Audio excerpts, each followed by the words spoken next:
yun.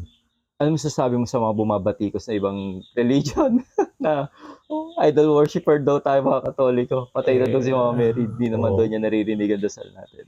Okay lang. Sumasamba daw tayo sa Bayaan mo rebulto. na sila.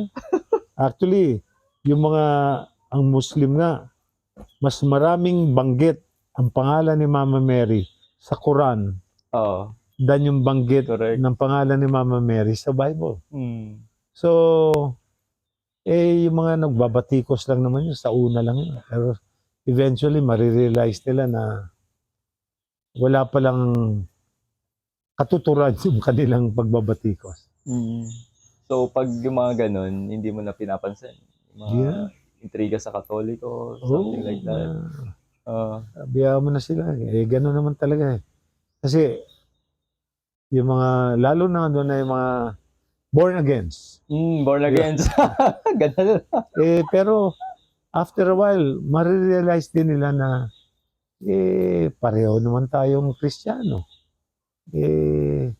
Wag na tayong sumama ron sa mga debate, mga disagreement.